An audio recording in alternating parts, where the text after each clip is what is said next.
This meeting is being recorded. Hey, hello everyone. Welcome to the Green Film Festival of San Francisco 2022. I'm Jason Willis, one of the programmers here at SF Indie Fest. This is the Q&A for the program A Culinary Portrait, and we're lucky enough to have a couple filmmakers here from us calling from different parts of the world. Tilo and Kate, thank you for joining us. And real quick, just an icebreaker, where are you calling from? Kate, where are you calling from? Hi, thanks for having us. It's such a treat to be here. I'm in Bishop, California, so little desert town with amazing rock climbing. Fantastic. And Tilo, how about yourself? Yeah, thank you also for taking part of this festival. I'm from Düsseldorf, from Germany. All right. Wow. That's fantastic. Well, congratulations to both of you, first off, for not only getting into this film festival, but for completing a movie. I know how challenging and what a lot of work that is. Briefly tell us introduce your title of your movie and briefly what it's about. Kate, begin with you, please. Yeah, my film is called Farm to Crag. We've got the beta on local food, and it's an introduction to our little nonprofit where we are inspiring climbers to invest in local sustainable food wherever we adventure and climb. And so it's follows us on a trip to Castle Valley, Utah, to learn about the farms there and go rock climbing. Excellent. Thank you. Tilo, and how about your movie? Yes, the movie is about the main theme all over the world of these dead male chickens, which would be killed, the male chickens. And the story is about seven courage eco-visionaries who are going to change that. And they are full of ideas and shaping the future today. And they have started to evolutionize the poultry world because there are only some big poultry companies, and they would try to change the whole system and are giving back the symbolism of life, which is inside of this building egg.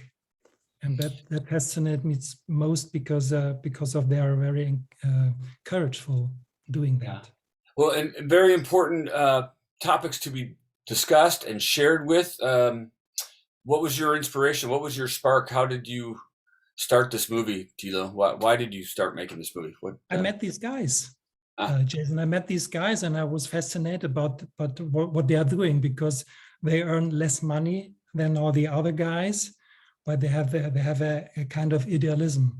And I love people who are very, very idealistic and try to change some parts of the world. Now, are you an environmental or green filmmaker most of the time, or a documentarian most of the time? And this was a new subject for you, or these are types of topics you explore? No, I'm very interested in development of consciousness and sustainability. Yes, but on the other hand, I'm making films. Yes, and I also do graphics and design. But I love film more. And I wanted to change to the whole work doing films and nothing else. Good cause, challenging cause, but worthwhile. And Kate, how about you? Are you a full-time green filmmaker, documentarian, or do you do other things? And or is this your first kind of environmental film, if you will? This is my first environmental film, my first film, really. Wow. Yeah. Your first film.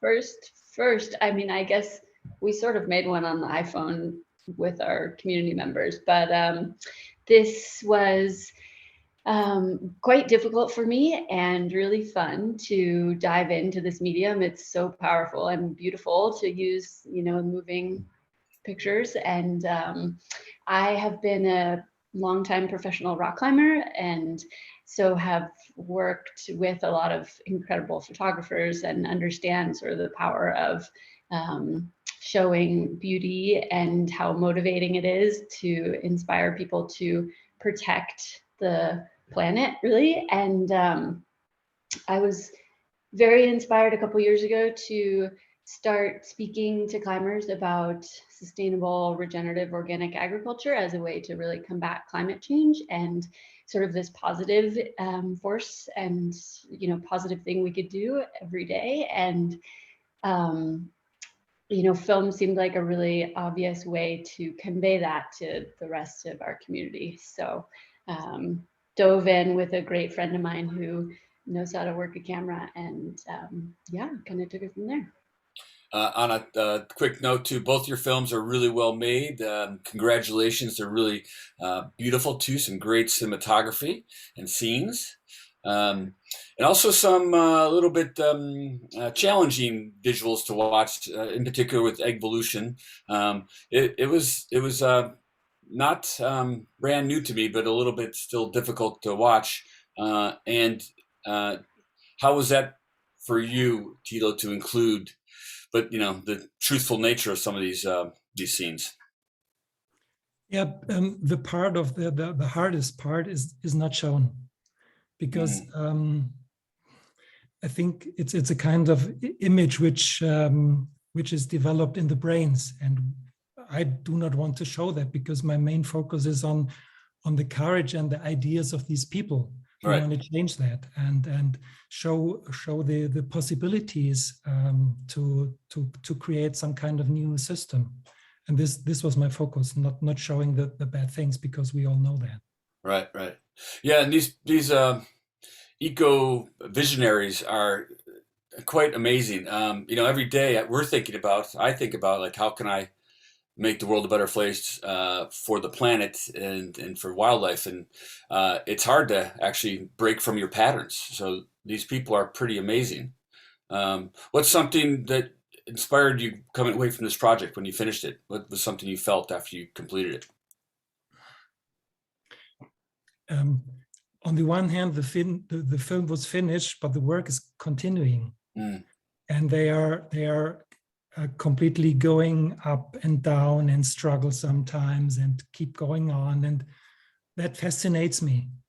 This keep on going, because after the film is like before the film, before the next film, the next story to continue and to evolve. Yeah, and for me, you know, yours was a nice reminder to, even though I already do respect animals and I love animals, you know, to put that in the forefront of my daily thinking, because that even comes with our choices of what we eat, right? So that was nice that your film reminded me of that, and I love that's one of my favorite quotes that your movie opens with too. Mahatma Gandhi's quote about, you know, the kind of the nature of a nation is how does it go? How they treat their animals. Yes, Yeah. that's it. Yes, Really there we can see that. Mm-hmm. Yeah, and then Kate, yours also. How did you feel after you completed not only your first film, but a film on this subject matter? Like, did you learn something more? Did you feel a difference? Tell us. You know, I was pretty exhausted. I didn't realize how hard it would be. Well, you're climbing rocks too while you're making the movie. Well, that was the easy part. Oh. But really, you know, it's so much respect to everybody out there who's telling these really concise stories that have a beginning and a middle and an end, and really move folks to believe in the subject matter that's at hand. And, you know, I think I was, you know, like Tilo, inspired to work harder and, you know, continue to be a champion for these farmers who are doing the right things and have this deep knowledge that is nourishing us climbers, for example, and all humans.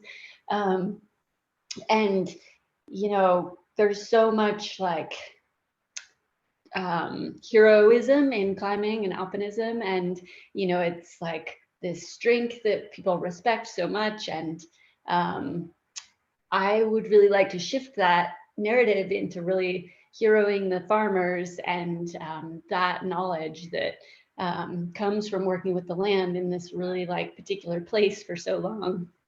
So I just felt like I had so much more work to do by the time I was finished.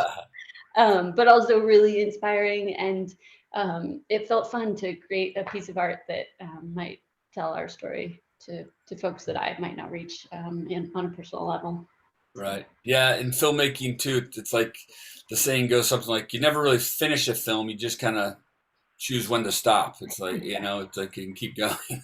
Um, so, it's maybe a little obvious, but what was something you wanted to convey to audiences that watch your films? What was something you hope they walk away with? It could just be educational, informational, emotional. Kate, how about you?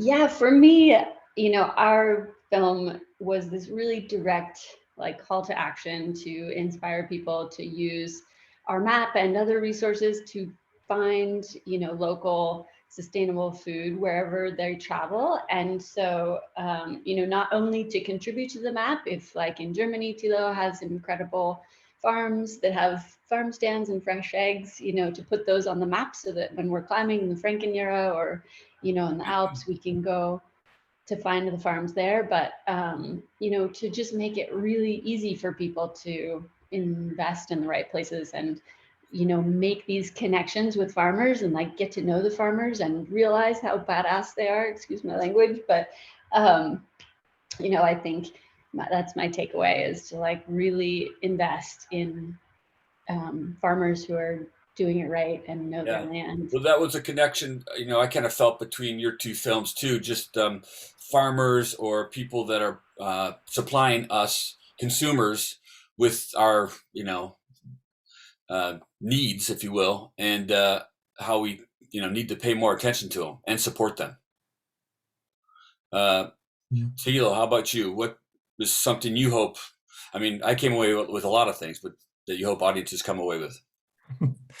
I think that's the story of David and Goliath, because I like this speech which says there's nothing that can't be changed, and there are only these big companies for breeding hens, and on the other hand these guys who are doing that by their own, as Kate also described in her movie, these small parts, the small initiatives, the small engagement that fascinates me. And I want to encourage people not to feel small, but to feel big with big ideas, and to continue and follow their dreams anyway. Yeah. And is it possible, with watching your two films too, I just thought it'd be great, like if the masses had maps, right, to organic farmers, to the the eco visionaries that you filmed, Thilo. It's almost like we need this information available to us, the consumer, so we can support them. And your films are a beginning to that as well. Yeah.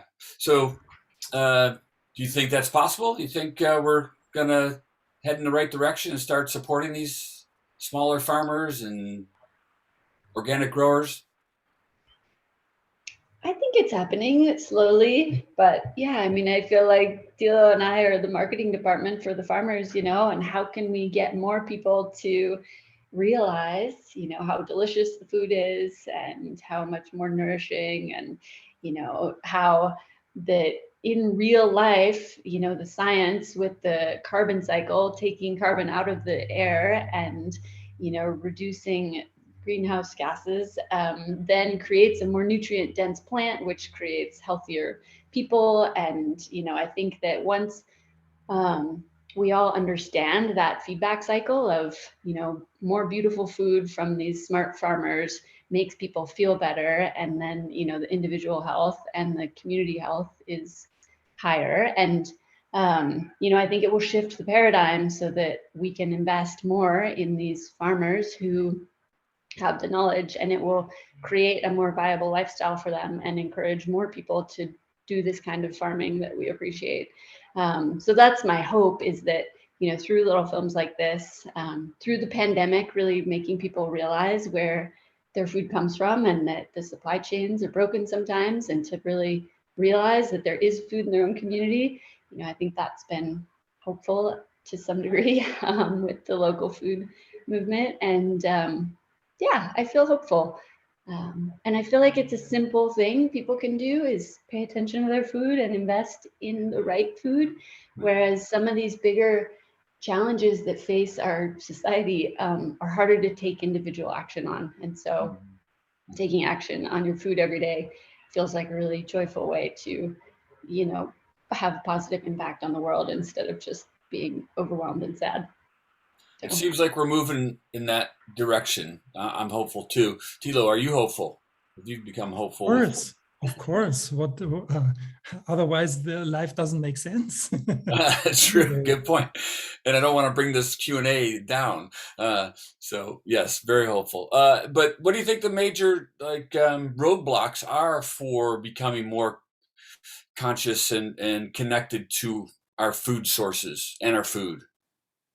I mean, what's the roadblocks for the farmers that you guys encountered? Is it simply economical? Is it just making a profit? Is that the difference? It's a good question, Jason, because I think there is a lot of information. There's a lot of information in all the social media and all the other alternative media, but what I think which is very important is the part of relationship, to get related to the people around, related to the farmers, related to the food which we consume. It's related, and I think the biggest problem is our separation from the world, also a separation from our neighbors and separation from ourselves. Mm-hmm. Yeah. And no, that goes deeper because it belongs to the kind of consciousness work.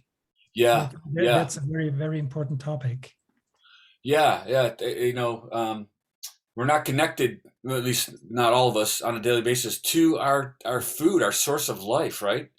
Yeah. We've made it just like we can now get it from an app if you want. I don't do that, but it's possible. And that's not a connection. That's as far away from the joy of what sustains us, right? How about you, Kate? What do you think on this question? I think that some of the really big roadblocks for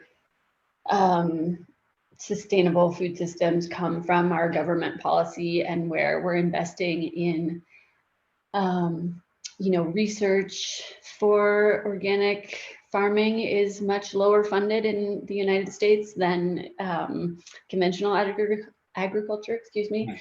I know that the petroleum industry really, subsidizes a lot of marketing and fertilizer and pesticide use. And I think that we have a long way to go to change policy on both a national and local level to really invest in the right kind of farming that's going to create healthier ecosystems and people. But I think the more that people are aware that voting actually matters when it comes to farming, and that there is, in the United States, a farm bill, like that's a great educational tool. And even if it comes into your thought process that you can vote to make a difference in sustainable food, so many people don't know that. And once you realize, it's really easy to choose the right path in elections. But I think there's just so many humans that aren't interested in it. And right. Well, and that's why I commend you guys for making these movies, because I think one of the first steps is just creating media for the masses to get information. Since we're always looking at video and our devices and stuff, especially the younger generations, we're going to get to them about sustainability through videos, if you will, through media, right? Yeah. So I think to Tilo's point, like going to meet the farmers, they will know like where the best local, policy people are, and like how to begin those conversations that will lead to greater change. And like you said earlier, like having that connection and that relation to each other and our food really will inform those bigger decisions that actually affect the systemic change. Yeah. And how could you and how do you guys maybe take action locally on your level? Where you guys live? Like, do you go talk to farmers in Bishop? Like, what's something you guys maybe do in your lives after watching these movies or making these movies? Yeah, I mean, as a climber, I was constantly speaking to the climbing community. And so this last weekend, we had a big climbing festival here in Bishop with maybe 300 climbers. And I went to this Apple Hill Ranch, our local farm, and they donated a bunch of beautiful fresh eggs, the blue and speckled and olive and all the beautiful colors. And so I gave away eggs and carrots from Seismic Farms and plums from Apple Hill and Nice. something else. Oh, I had local goat cheese. The goat lady was trying to bring a baby goat to the festival, and I thought that maybe was too much. So yeah, and bringing these to the table and giving climbers beautiful free snacks, and showing that they taste so good. Right, right. I mean, everybody loves free food, but just beginning that conversation and giving them the phone numbers of the farmers so that they can go Yeah. themselves to. Yeah, it takes a little bit of effort, right? It's like it's not a lazy effort. It's you got to go to the farmers market. That's what we do here. We got to hunt out organic or the sustainable vendors. But that's what we do. Part of the joy. Tilo, how about you? What's something in your daily life that you do? I'm a vegetarian Ah, since many years, and I of course I prefer buying in organic stores, and I was smiling seeing the film from Kate sitting in her van and doing some kind of van life, and I also travel a lot with my expedition mobile, and it's sometimes not so easy to get in contact with farmers or to getting food and preparing food in this car, but it's not impossible, and it's always my first topic if it's yeah. So we share the same favorite kind of traveling, it seems. And then just a couple more questions. Speaking of traveling, and then also maybe your film, Tilo, what was a challenging moment? What was one of the most challenging things to make your movie? Like, did you have access to this footage? Some of this footage, or were they the seven stars of your film generous with their time? And Kate, were you able to, you know, travel in your van for a long time? What was some of the challenges? Tilo, you go first.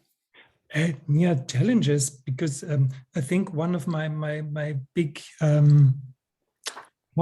topics is before starting filming to come in a good relationship and to building up relationships. So whenever I start filming, it's like sharing time with friends.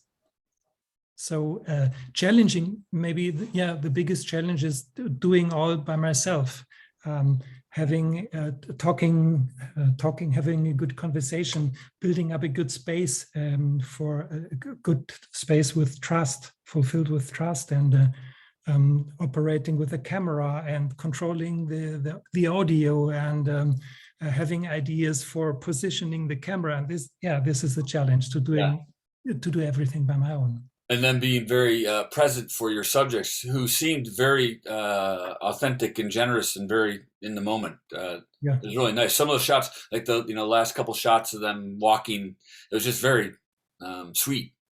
Yeah, thank you. Yeah, Kate, challenges as a first-time filmmaker.